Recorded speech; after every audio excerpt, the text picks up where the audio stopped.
nating pagtawag or bakit ka ba nilikha ni Lord?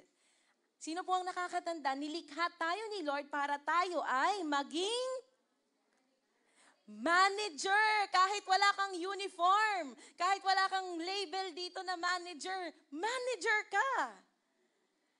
Na-absorb yun na po ba yun? Na manager ka? Ano ang minamanage mo?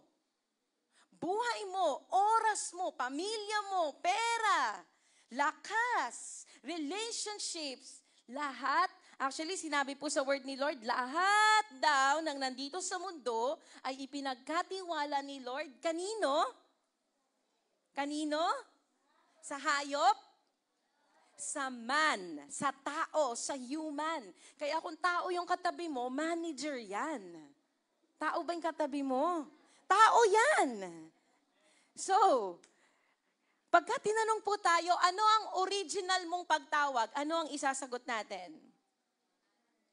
Maging tagapamahala ng lahat ng nandito sa mundo. Ibig sabihin, sino ang nasa ibabaw ng problema? Sino ang nasa ibabaw ng mga nakikita nating halaman, hayop, pangyayari? Yung manager. Kung ano ang sabihin ng manager, yun ang mangyayari. Tama po? So, ulit-ulitin mo yan sa sarili mo palagi, manager ako. Manager ako. Kingdom manager ako. Kingdom manager. Ganon kalaki ang tiwala ni Lord sa'yo, sa atin. Na ipinagkatiwala niya tong buong mundo sa atin. Yun ang original na pagtawag natin. Kaya lang mga kapatid, may pero. Dahil sa kasalanan, yung pagiging manager natin, na ibigay natin sa kasamaan kay Satanas, kaya dumami tuloy ang mga managers na nag-aabuso. Imbis na good, imbis na tumubo, imbis na dumami, imbis na mag-multiply, maging fruitful, anong nangyari? Nasisira, nawawala, nalulugi, nawawaldas, nagkakasakit. Pero alam niyo po, gustong ibalik ni Lord sa original plan niya, tayo, at maging ang mundo. Amen. So ngayong linggong ito, pag-aaralan po natin after ng kingdom dominion, yun pong ibig sabihin ng dominion, sa'yo yan, pamunuan mo yan, ikaw ang may kapangyarihan yan, dyan sa pamilya mo, sa San Mateo, dito sa Concepcion, dito sa Tomana, sa Pipino, tayo ang may dominion. Kaya pala nakakaya nating magpalayas ng sakit. Sakit, hindi ka pwede dito sa pamilya ko. Away, hindi ka pwede sa pamilya ko. Lumayas ka sa pangalan ni Jesus. Ikaw ang may dominion. Stress, hindi ikaw ang may dominion sa akin. Anxiety, hindi ikaw ang may dominion sa akin. Peace ang may dominion. Si Lord ang may dominion. Amen. So for this Sunday, ang pag-aaralan po natin is pangalawang kingdom. After na malaman mo ang original calling mo, who are you? Who are you? I am a manager. I am a manager of the kingdom of God. Tagapamahala ako ng kaharian ng Diyos.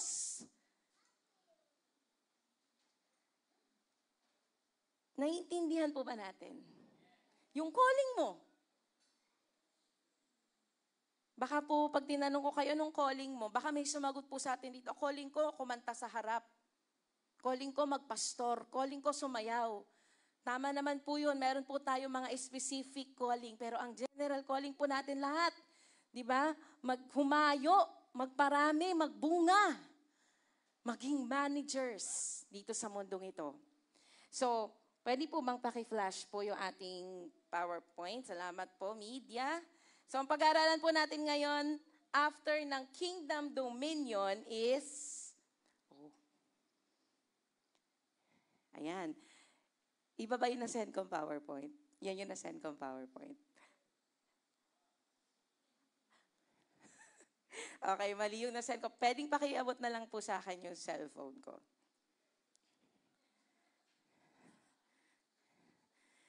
Ang pag-aaralan po natin ngayon, after you know your identity at yung calling mo, ang susunod is kingdom, sabi mo, partnership.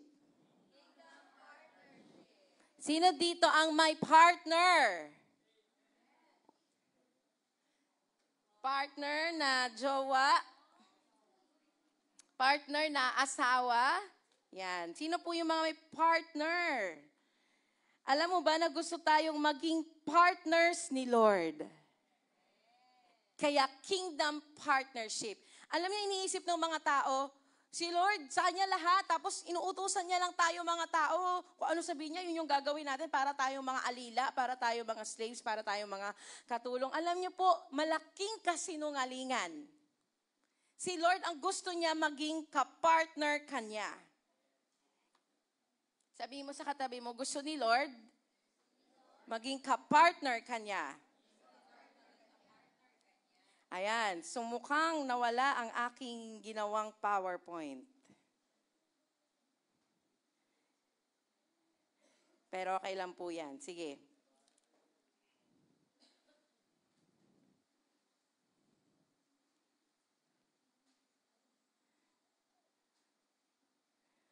Hindi tayo magre-rely sa PowerPoint ngayon. Okay lang po ba?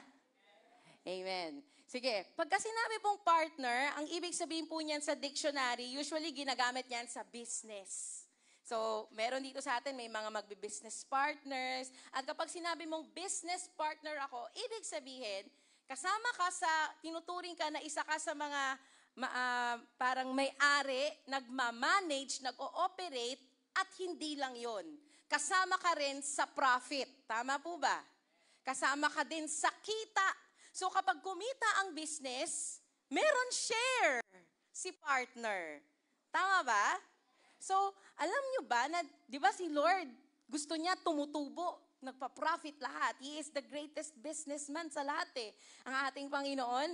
At kung gusto niya pala, naghahanap siya ng mga partners na makakasama niyang palaguin ang kanyang kingdom business dito sa lupa. Ang Father's business dito sa lupa. At alam niyo kung ano ang maganda doon mga kapatid? Kapag tumubo, kasama ka sa aani. Yun po ang original plan ni Lord. Malaking kasinungalingan na kapag sumunod ka kay Lord, wala ka ng kalayaan, wala ka ng magagawa, wala ka ng buhay, sobrang bawal to, bawal to, bawal to. On the contrary, alam niyo po ba, kapag nakipag-partner po tayo kay Lord, mas mararanasan mo nga yung tunay na kalayaan. So tingnan po natin dito sa Genesis, sinabi ni Lord, paano pinakita ni Lord dito sa Genesis yung kingdom partnership? So lumikha siya ng mundo. Ilang araw ginawa ni Lord ang mundo? Naku, may sumagot ng 7. 6 days, create ni Lord lahat. Langit, lupa, bundok, halaman, hayop, ilog, dagat, sun, moon, stars. In 6 days, kasama na yung mga tao. At anong sabi niya sa tao? Pagkatapos niyang likhain ang mundo, magparami kayo, binibless ko kayo ngayon. Kaya ikaw, Adan at Eva, binibless kita ngayon. Ibig sabihin, sinabi ni Lord, binibigay ko ang basbas ko sa'yo, Adan at Eva, para pamahalaan ang buong mundong ito. Nasa iyo na ang kapangyarihan, nasa iyo na yung power, nasa iyo yung authority. Kung anong gusto mong pangalan ng hayop, yan ang itatawag. Kung anong gusto mong pangalan ng halaman na yan, yan ang itatawag. At lahat dyan, pwede nyong kainin. Pwede nyong i-enjoy yung prutas, yung ani ng lupa. Sa inyo lahat yan, yung kasaganahan, sa inyo lahat yan. So, partner. Nakita niyo po yung partnership? Binigay ni Lord yung task, yung mission kay Adan at Eva na kayo ang mamahala dyan sa Garden of Eden. Tinanggap po ba nila? Yes, tinanggap nila. So si Adan siya yung nagbigay ng pangalan sa mga hayop. So si Lord, ang part niya, nilikha niya yung mundo, nilikha niya yung mga tao, at anong part ng tao? Naku, parang meron po tayong disconnect. Nilikha na ni Lord ang mundo, anong part ng tao? Ulit po mga kapatid, naiintindihan po ba natin ang pinag-aaralan natin? Nilikha na ni Lord ang mundo, anong part ng tao? Alagaan, ingatan, paramihin, pamahalaan. So nakita niyo po yung partnership? May part si Lord, may part ka. At kapag dumami yan, sabi ni Lord, Pwede, sa'yo rin yan. Sa'yo lahat. Kainin mo, i-enjoy mo, kasi kapag wala pong partnership, ang mangyayari lang dyan, paramihin mo yan paramihin mo yan, babayaran kita 50 pesos kada oras. Walang part. Pagka tumubo yan, akin yan. Hindi po yun partnership. Ang tawag doon, ano tawag? Consignment. Ang tawag doon, inutusan ka, binayaran ka, wala kang nakuha. Employment. Binayaran ka ng 50 pesos, di ba? Pero sobrang pagod na pagod ka. Pero yung tubo, walang napunta. So, hindi po yun partnership. Si Lord, partnership ang gusto. May benefit ka, may benefit siya. Parang equal share, ganon. So, naiintindihan na po ba natin? Si Lord ang lumikha, binigyan ka niya, anong gagawin mo?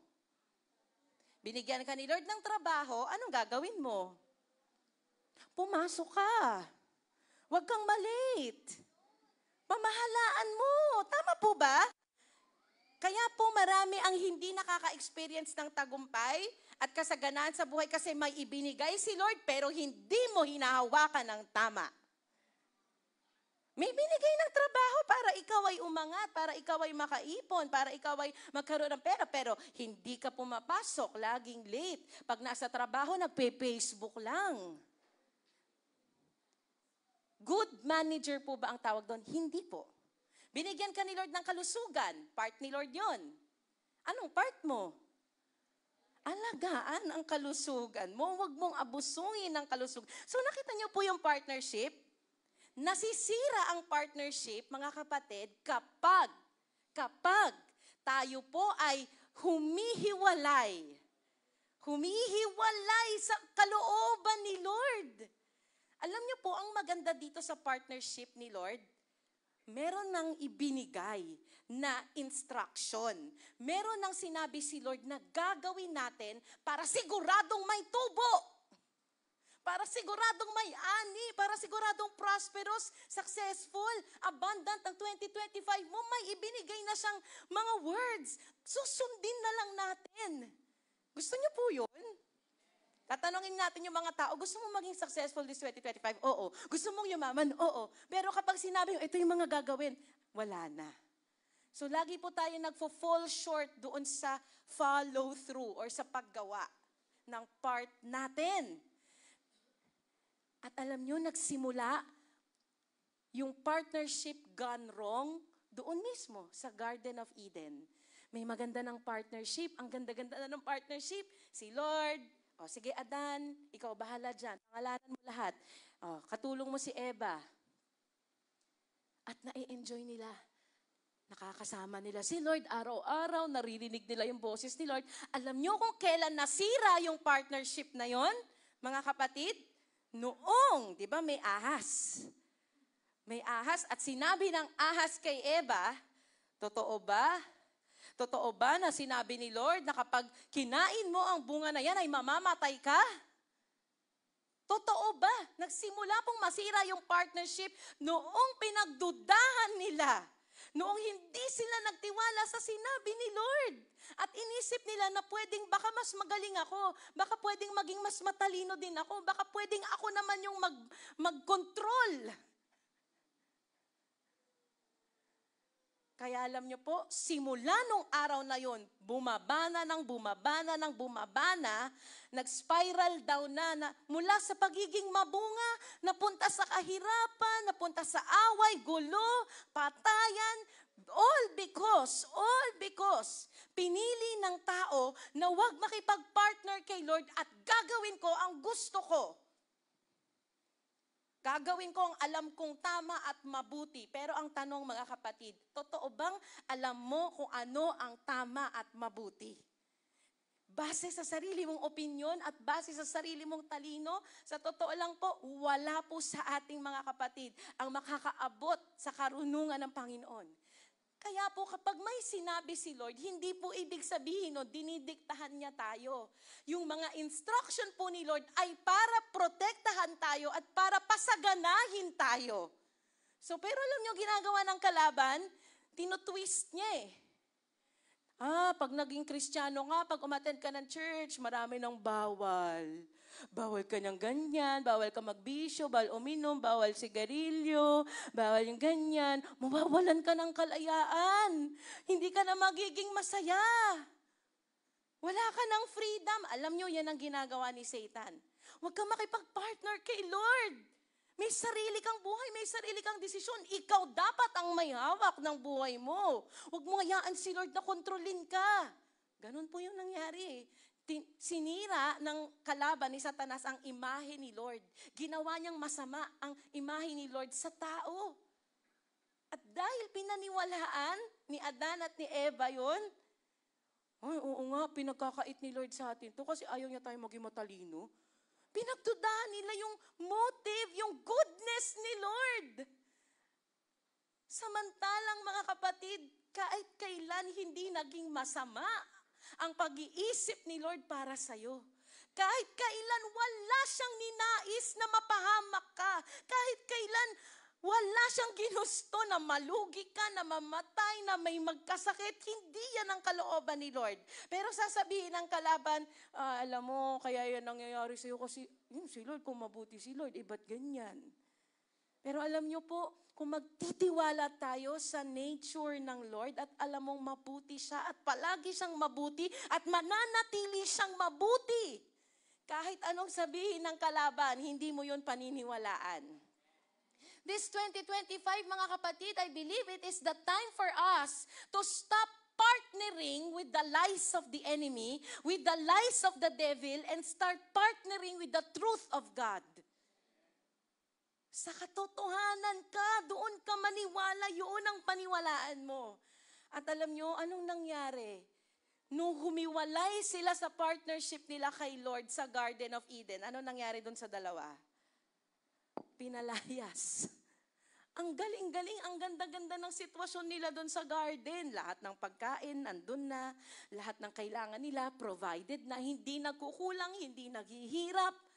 Dahil nakikipag-partner sila kay Lord. Kung ano sabihin ni Lord, yes Lord, gagawin po namin yan. At kung ano yung maging tubo nun, i-enjoy nyo. Sige, magpasarap kayo dyan sa garden. I-enjoy nyo yung garden. Pero simula nung nagrebelde dahil sa pride, kaya ko rin yung mag-decide para sa... Kaya ko rin yung ginagawa ni Lord na alamin ng mabuti at masama. Alam ko na yan, malaki na ako, mature na ako. Di ko na yan kailangan si Lord. So nag-decide sila for ourselves. Ako pipili, kainin natin to.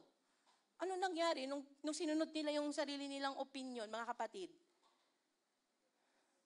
Nasira. Ang ganda na ng partnership Nasira. So pinalaya sila ngayon sa garden. At sabi ni Lord, simula sa araw na to, hindi ka kakain pag hindi ka nagtrabaho. Alam niyo, doon po nagmula Bakit tayo kumakayod ngayon? Bakit kailangan mong maghirap ngayon sa kakainin mo, sa pang-araw-araw mo? Alam niyo po kung bakit? Dahil doon. Dahil lumabas ang tao sa partnership kay Lord. Nawala yung provision, nawala yung protection, nawala yung promotion, nawala yung power, nawala lahat ng magagandang bagay. So ngayon, kayod ko, kain ko. Samantalang nung nandun sila sa garden, kahit nga hindi sila, ang dami-dami pagkain dyan. Sundin lang nila, sige, pangalanan mo, alagaan mo, bungkalin mo yung lupa, tanggalin mo yung mga tuyong dahon. Yun lang ang ginagawa.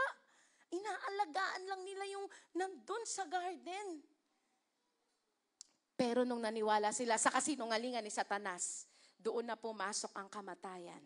At doon na bumaba ang kasaysayan ng man. Doon din sinabi ng Lord, simula sa araw na to, ikaw babae, maghihirap ka sa panganganak. Alam niyo pa kung bakit pahirap tayo sa panganganak? Dahil doon. Bakit masakit? Dahil naisumpa yung mga babae, dahil ikaw, tinempt mo yung asawa mo, pinakain mo nung bunga, ikaw babae ang nag-umpisa. Kaya alam niyo po, hindi totoong women are always right. Hindi po totoo. Sa mundo, sinasabi, pasayahin mo lang yung asawa mo. Dapat tama lagi yung asawa, tama lagi yung asawang babae. Hindi po totoo yun. Kasi sa totoo lang, unang-una pa lang, umpisa pa lang ng storya sa Bible, mali na agad yung babae. Mali na agad yung desisyon. Kaya alam nyo mga asawang lalaki, Makinig kayo sa asawa nyo. Pero bago kayo makinig sa asawa nyo, makinig muna kayo kay Lord. Women are not always right. Kanina, ang tahimik nyo, tapos ngayon, biglang tatawa-tawa kayo. Alam nyo, yung babae, diniktahan niya yung asawa niya, kainin mo to. Sarap yan. Yung lalaki, hindi man lang nagsalita. Sabi nung lalaki, wala man lang sinabi na, di ba sabi ni Lord, huwag kainin? Di ba sabi ni Lord, huwag kainin? Naglagay siya ng boundary. Lahat pwedeng kainin, huwag lang ito. At kung ano pa yung bawal, yun pa yung gusto. Kasi sinabi ng babae, ito yung bawal, ito kainin natin. Binigyan niya pa yung asawa niya. E alam niyo mga lalaki, sa tahanan, dapat may boses kayo. Mga asawang babae, alam ko may tendency po tayo ang nagdidikta, tayo ang nagsasalita. Pero alam niyo po, alalahanin niyo yung nangyari kay Eva. Sa pagpipilit niya na ito ang tama, napahamak sila. Hindi po tayo ang head. Tayo po ay helpmeet. Ibig sabihin, magsasubmit tayo sa head sa ating asawa. Kahit feeling ko tama ako, I have to shut my mouth and submit to my husband. At itong husband naman, oo, tama ka dear, sige, kainin natin yan. O sige, bilhin natin yan. O sige, magbakasyon tayo, gusto mo yan. O sige, punta tayo dyan. Lahat na lang nasabihin ng asawa para happy wife, happy life. Ay, hindi po yung totoo mga kapatid. Kapag palagi mong piniplease yung asawa mong babae, kahit mali naman ang sinasabi at hindi ka nakakarinig kay Lord, hindi magiging happy ang life. Magiging happy lang ang life kapag ikaw natuto kang makinig kay Lord, makipag-partner sa sinasabi ni Lord. May wisdom din naman ng mga asawang babae. Hindi naman po lagi ding mali.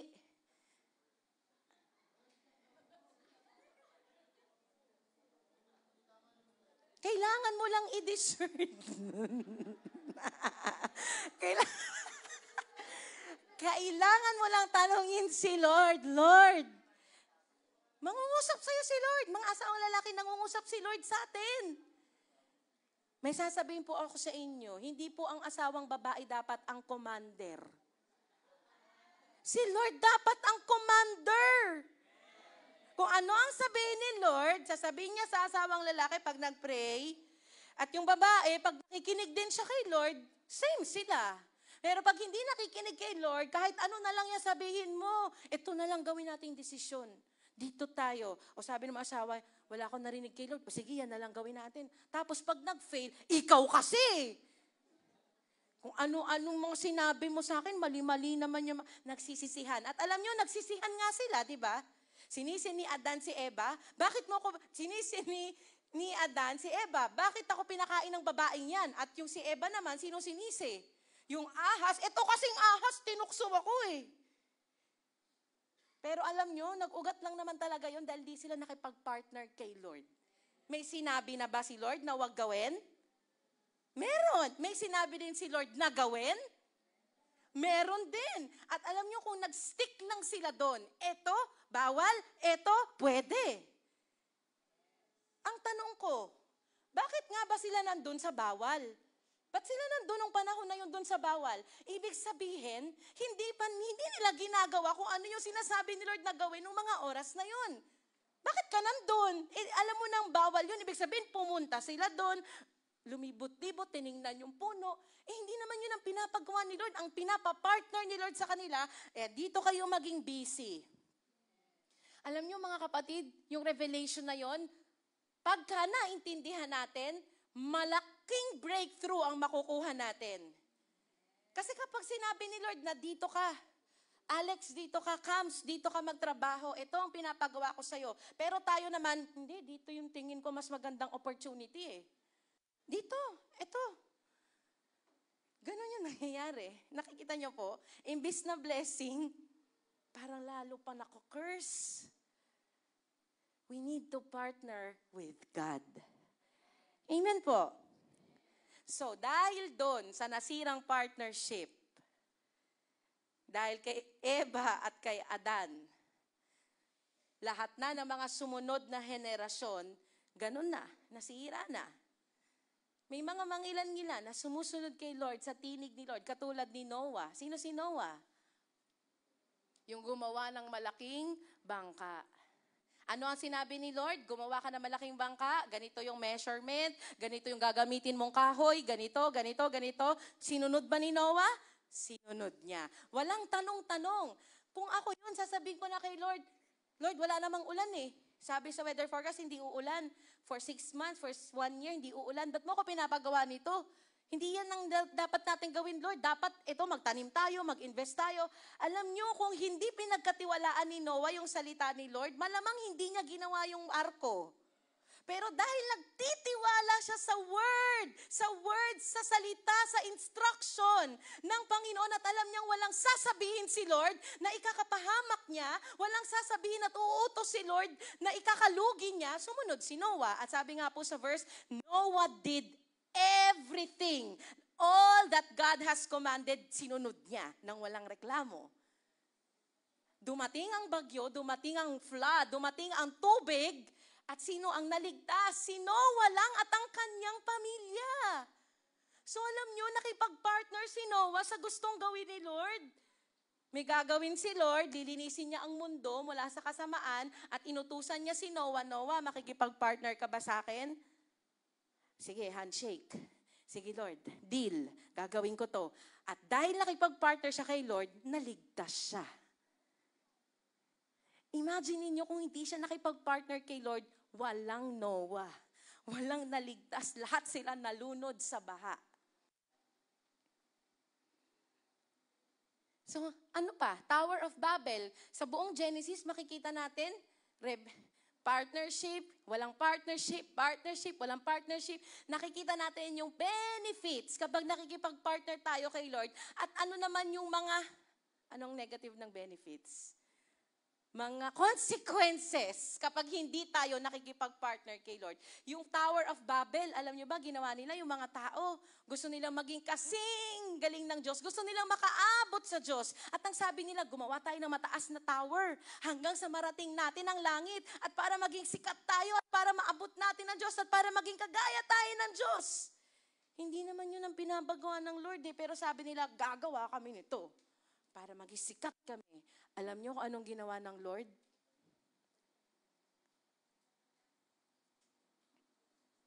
Noong araw po kasi, iisa lang ang lengguwahe. Walang Tagalog, walang English, walang Chinese, walang Japanese. Iisa lang ang lengguwahe. So, ang dami nila, nakakaintindihan silang lahat. Pero dahil doon sa ginawa nilang pakikipag-partner, hindi kay Lord, pero sa sarili nilang kagustuhan, alam nyo, ginawa ni Lord? Confusion. Ginulo ni Lord. Binigyan niya ng ibang language si Alex, ibang language si Camille, ibang language si Rachel. So, hindi na nila natapos yung ginagawa nilang mataas na tower papunta sa langit dahil hindi na sila magkaintindihan. At alam nyo, doon ang galing yung marami nating lengguwahe. Dahil sa pagsuway ng tao. Alam nyo, pag hindi tayo nakikipag-partner kay Lord, isa sa mga effects, confusion. 2024 pa, palagi kang confused.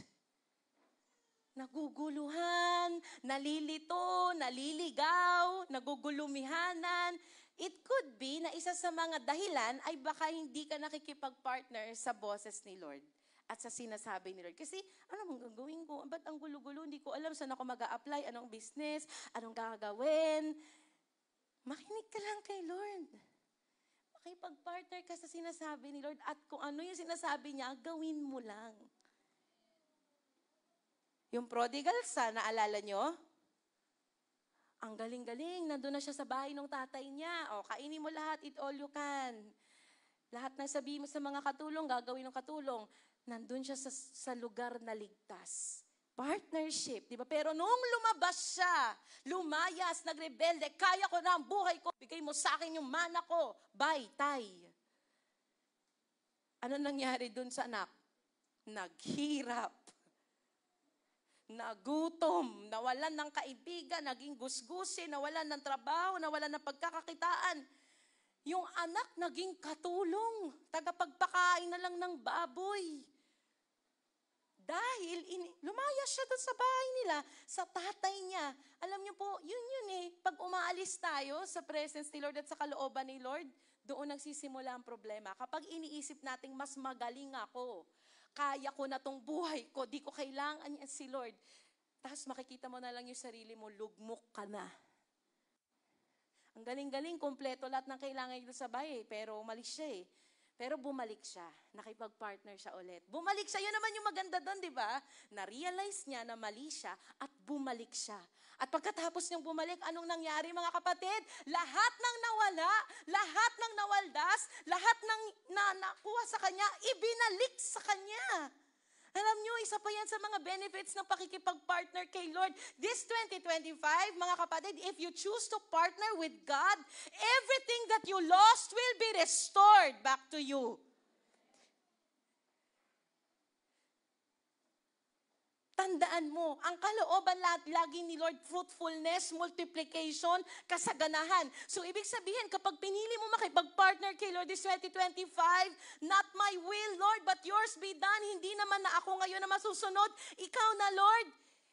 Expect fruitfulness, expect multiplication, expect prosperity, expect success in all that you do. Kahit po sa trabaho, pastora, oo, kahit sa trabaho mga kapatid. Kapag nakipag-partner ka sa kung gustong anong gawin ni Lord sa work mo, you will prosper. Hallelujah! Kung aarok lang po natin kung gaano karami ang benefits ng pakikipag-partner natin kay Lord. Sa tingin ko lahat tayo, ayoko na. Matatakot na tayong gumawa ng sa sarili lang nating kagustuhan this 2025. Kung titingnan natin lahat ng mga consequence sa Bible, wala pong kwento sa Bible ang nagresulta sa maganda.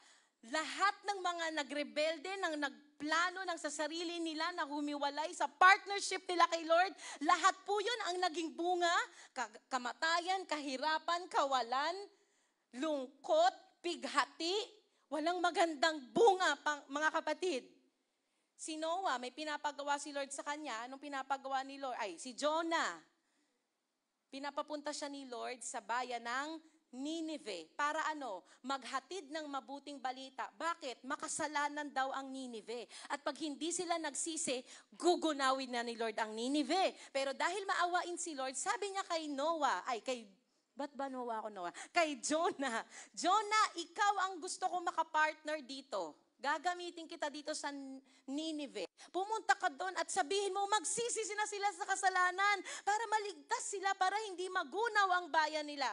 Ito namang si Jonah. Bakit ako pupunta dyan, Lord? Ang sasama ng mga ugali ng mga tao doon. Karapat dapat lang silang mamatay. Kinwestiyon niya pa yung desisyon ni Lord. Ayoko nga. So anong ginawa niya? Tumakbo. Sumakay ng barko, palayo sa Nineveh. Dito siya pinapapunta ni Lord sa Nineveh. Ang ginawa niya, hindi na ako mahahanap ni Lord. Nandito na ako sa bangka. Malayo na ako. Nako, kahit saan ka pa magpunta kapatid, sinasabi ko sa'yo, naandun din si Lord. At hanggat hindi ka sumusunod sa gusto niya, ibabalik ka niya kahit ano pang paraan yan, kahit pakainin ka ng balyena. At gano'n nga po yung nangyari kay Jonah, kinain siya ng malaking isda. Hindi po sinasabing balyena sa Bible, Ginagamit lang po yun ng mga pastor para mas maintindihan ng mga tao. Pero walang sinabi ko anong klaseng isda. Sabi lang doon, big fish. Anong nangyari kay Jonah? Kung nakipag-partner lang sana siya agad kay Lord. Jonah, dito ka punta sa Nineveh. Yes, Lord, punta na ako dyan. Mga taga-Nineveh daw yung nandito. Magsisi na kayo sa kasalanan nyo. Kung hindi kayo magsisisi, kayo ay huhusgahan ng Panginoon. O dinaligtas na sana ang bayan at wala siyang kapahamakan. Pero ang ginawa pa niya ayoko dyan, Lord, dito ako. Ang nangyari, binalik din siya ni Lord, nakain pa siya ng isda. Kinain siya ng malaking isda, tinapon siya ng mga kasama niya sa barko. Kasi hindi tumitigil ang ang batag doon? Storm, bagyo. Tapos sabi nila, bakit ba bumabagyo? Siguro may malas dito sa bangka. Kasi noong araw, ganun po sila eh. Siguro meron ditong isa na sumuway kay Lord. Siguro kung si Jonah yon, paano nalaman? Paano nila? Tapos ang ginawa, halika magbunutan tayo para malaman sino ang tumatakbo dito kay Lord. Alam niyo kung kaninong pangalan na lumabas? Pangalan ni Jonah. E di nag-decide sila, halika na itapon natin to sa ano. Tinapon nila si Jonah sa dagat. Nung tinapon nila si Jonah sa dagat, may malaking isdang kumain sa kanya pero hindi siya namatay. Papaluin ka lang naman ni Lord. Bait pa nga ni Lord, di ba? Pwedeng patay na siya eh. Sa pagsuway niyang yon, hindi siya nakipag-partner kay Lord, pwedeng patay na siya. Nalunod na, kinain na nung shark. Pero binuhay siya ni Lord. Alam niyo tawag doon, mercy and grace. Yung kahit ang tigas-tigas ng ulo mo, minabalik ka pa rin ni Lord, pabalik sa Kanya. Alam niyo ginawa nung malaking isda, kinain siya. Pagkatapos siyang kainin, niluwa siya. At pagluwa, Nineveh na. Nandun na siya sa pangpang ng Nineveh. So wala na siyang choice. Kundi, gawin ko ano yung pinapagawa ni Lord. Napilitan, pero ginawa. At alam nyo, ang kaganda, no? Nagsisi yung mga tao. So, imbes na gunawin ni Lord yung Nineveh, hindi ginunaw ni Lord. So, alam nyo, kapag nakikipag-partner tayo sa gustong gawin ni Lord sa buhay natin, lahat makukuha mo ng benefits. PhilHealth, SSS, 13th month. Joke lang po. Alam niyo po ba ang benefits ng pagsunod kay Lord? Abundance, prosperity, multiplication, success, good health, relationship mo magiging okay, may wisdom, may guidance, may joy. It could be na baka kaya pagpasok na 2025 mo, parang wala kang joy, parang bakit ang bigat.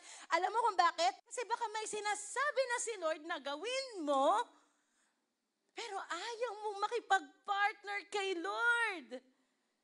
Ayaw mong iwanan ang kasalanan, ang luma. Pero sinasabi na ni Lord, anak, gusto na kitang ilabas dyan. Partner with me.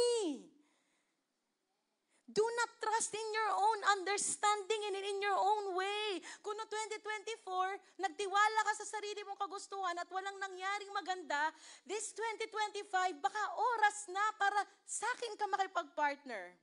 Kasi pag nakipag-partner ka sa akin, hindi ka malulugi. Never kang malulugi.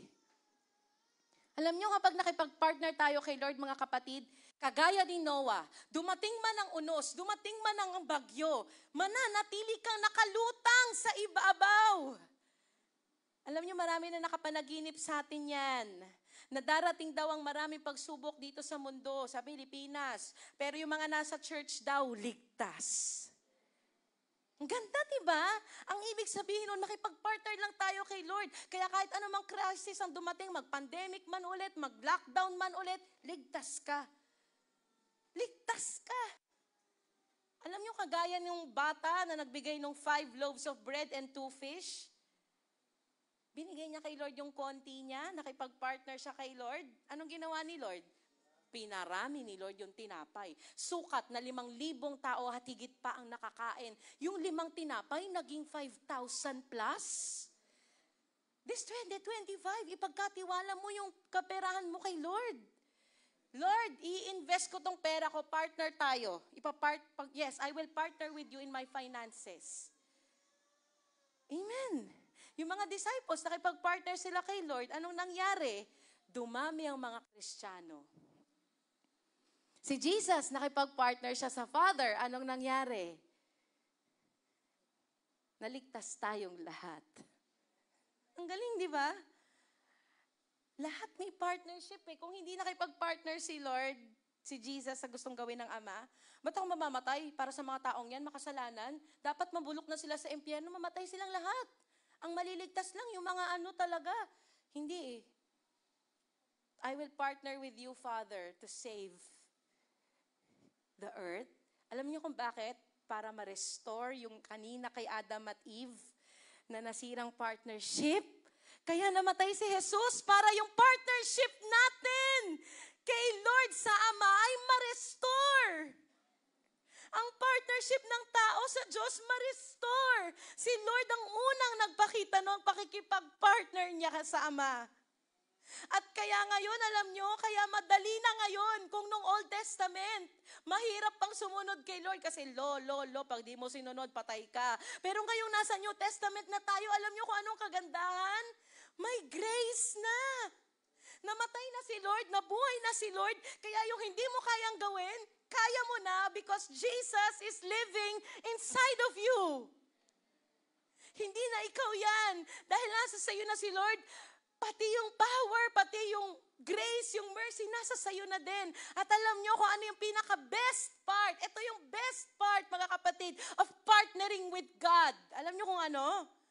Hindi success, hindi prosperity, hindi din kung ano pa man. Susunod na lang yon. Pero alam nyo kung ano yung best part? You do not just partner with one. When you partner with God, you partner with three. You partner with the Trinity. 3 in 1. So, ibig sabihin, yung benefits, yung power ng Holy Spirit, yung comfort ng Holy Spirit, si Jesus, yung buhay ni Jesus, yung power ni Jesus, yung intercession ni Jesus, si Father God, yung blessing ng Father, lahat yun sa'yo kasi partner ka niya. 3 in 1. When we partner with God, we partner with the 3 in 1. Sino pa bang aayaw doon, mga kapatid?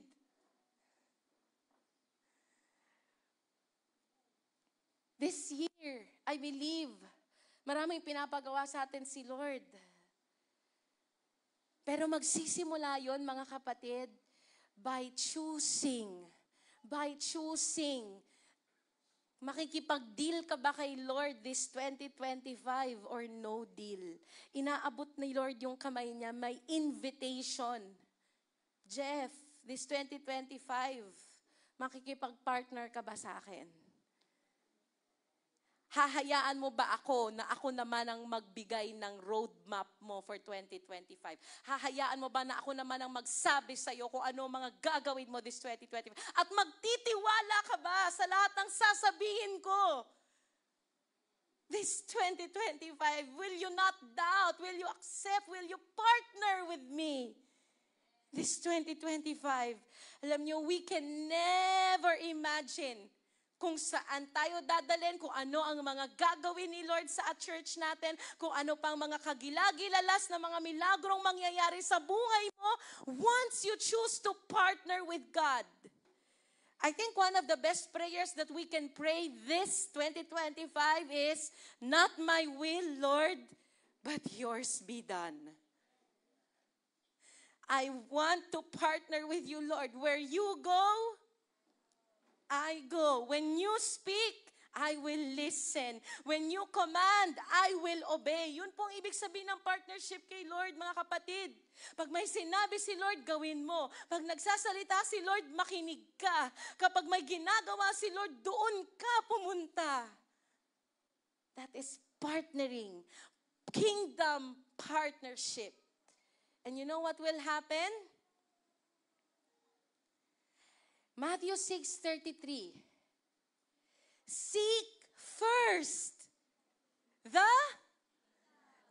kingdom of God, and all these things shall be added unto you. Unahin nating makipag-partner sa kaharian, sa ginagawa ng Diyos sa kaharian niya, ang paghahari ng Diyos. Hanapin natin yan at hayaan nating maghari, kagaya nung kinakanta kanina, maghari ang paghahari ng Diyos sa ating mga buhay, at lahat daw ng mga ninanais, kailangan natin will be given to you.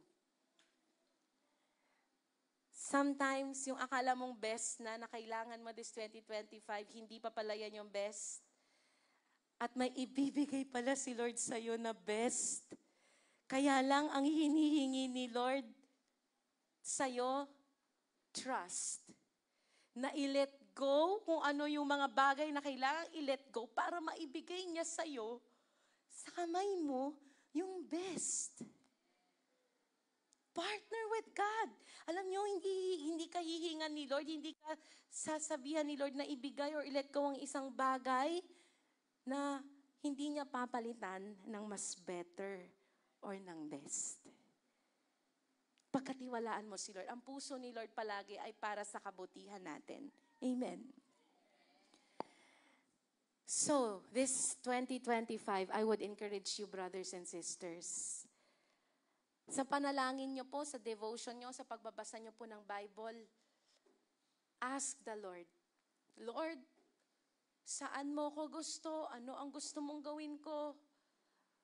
Ano ang gagawin ko sa pera ko, sa pamilya ko, sa trabaho ko, sa ministry ko? Gusto niyo pong makipag-partner kay Lord this 2025, mga kapatid? Start opening and reading your Bibles. This is the only way, the main way. Marami namang paraan kung paano nagsasalita si Lord.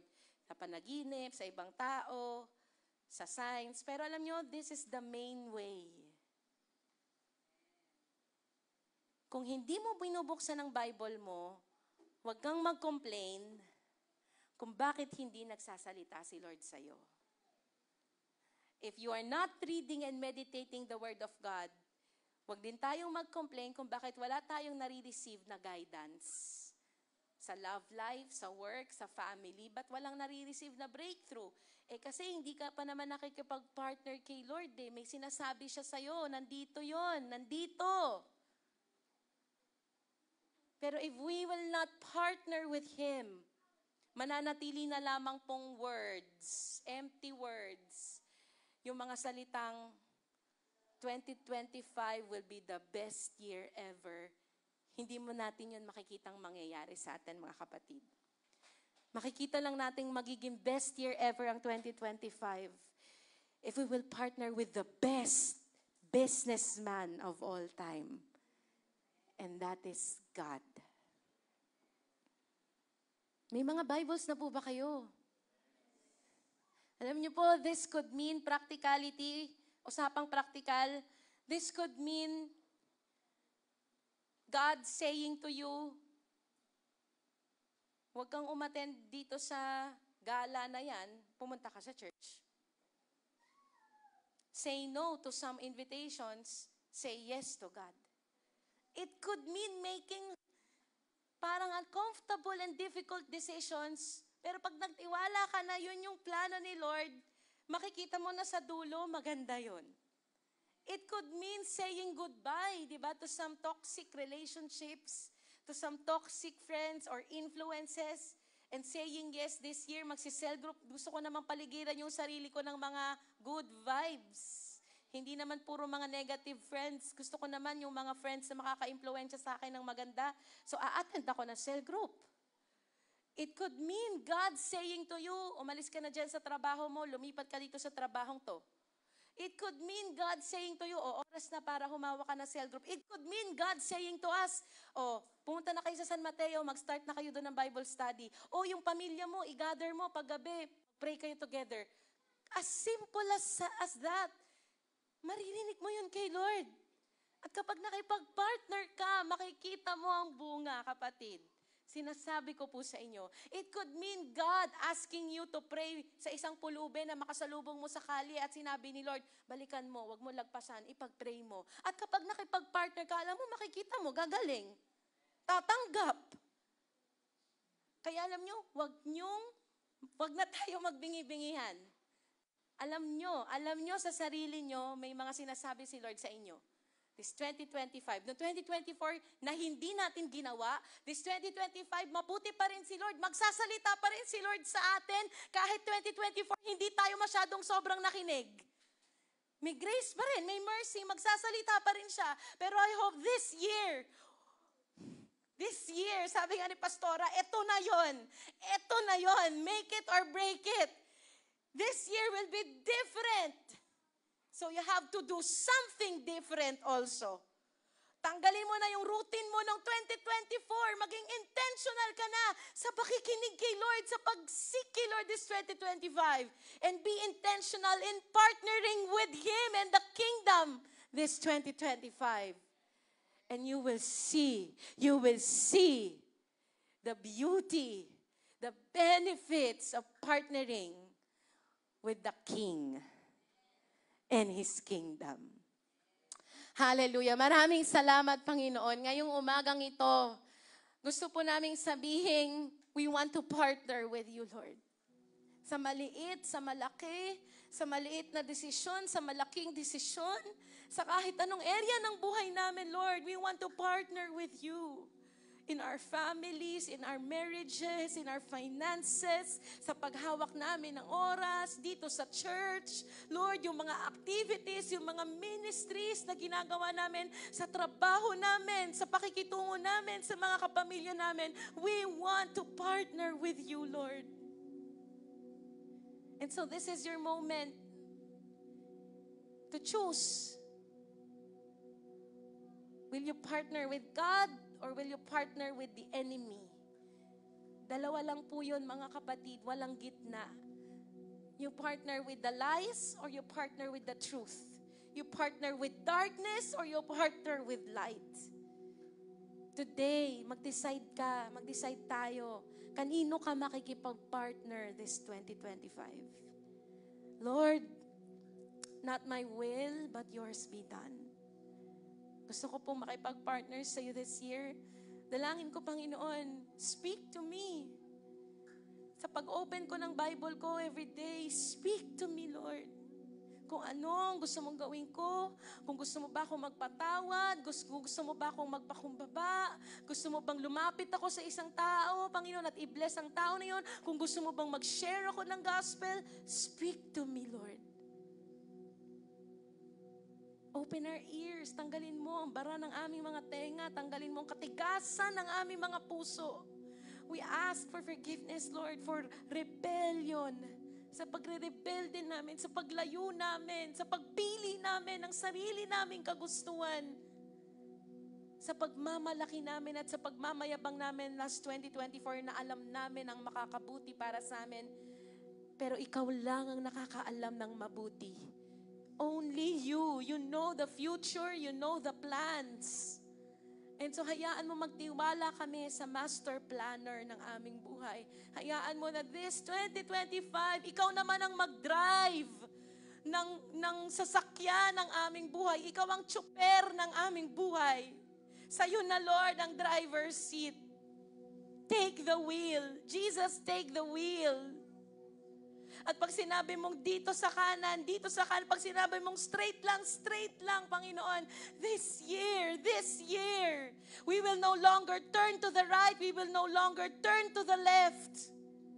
Kung saan mo sabihin, doon kami, Panginoon, you lead and we will follow. You speak and we will listen. You command and we will obey. And as your partners, alam namin, Panginoon, na kapag ibinungos mo ang tubo, ang profit, kasama po kami. Because we are co-heirs in the kingdom. Gusto mong ibigay sa amin, Panginoon. Maranasan namin ang iyong kaharian dito sa lupa, tulad ng sa langit. Hallelujah. And so I release, Lord, that for all those na makikipag-partner sa'yo ngayong taong ito, dalangin ko na sumagana, mag-multiply, maging mabunga with His leaves always, Lord, never withering, always bearing fruit in season. Hindi kami manghihinawa, hindi kami mapapagod, hindi kami mawawalan ng joy, hindi kami magsasawa, hindi kami mag-give up. Because we know we are working and this work is not in vain. Alam namin hindi palugi ang gagawin namin, kundi tutubo, may interest, magmumultiply, Lord. Hallelujah. Ngayong 2025, hindi na kami hit and miss. Hindi na kami subok dito, subok doon. Tingnan natin kung ano mag-work. Pag hindi nag-work, try ng iba. Hindi na kami magiging ganun, Lord. Hindi na kami aasa sa tsamba. Hindi na kami aasa sa risk na walang kasiguraduhan. Sa'yo kami mag-i-invest. Sa kaharian mo kami mag-i-invest. Sa kingdom mo kami mag-i-invest, Lord. For we know, this is a sure investment. And baka meron pa sa atin dito mga kapatid, hindi mo pa ini-invest ang buhay mo kay Lord. Hindi mo pa siya tinatanggap bilang Panginoon at tagapagligtas kasi doon magsisimula ang pagpapartner kay Lord na gawin mo siyang Panginoon. Gawin mo siyang Lord and Savior and Master of your life. And ask Jesus to come. I give you my life. I give you my heart, Lord. Sa iyo ang buhay ko. Today, I make you the Lord of my life, ang Panginoon ng buhay ko. At pinapasakop ko sa iyo lahat ng area ng buhay ko. Linisin mo ako, baguhin mo ako, patawarin mo ako sa aking mga kasalanan, Panginoon. Pinapapasok kita sa aking buhay, Panginoon. At ikaw ang maupo sa trono ng aking buhay. I want to partner with you this year. Thank you, Lord, for this word and for this truth. Alam namin hinahanda mo kami for what is about to come. The best is yet to come. This 2025, we would like to believe that 2025 will be our best year yet. Our best year ever. Our best year ever. So Lord, help us not to miss it. Help us not to miss what you're doing this year. Thank you for your goodness, Father. Thank you for your goodness, Jesus. And thank you, Holy Spirit. Thank you, Holy Spirit.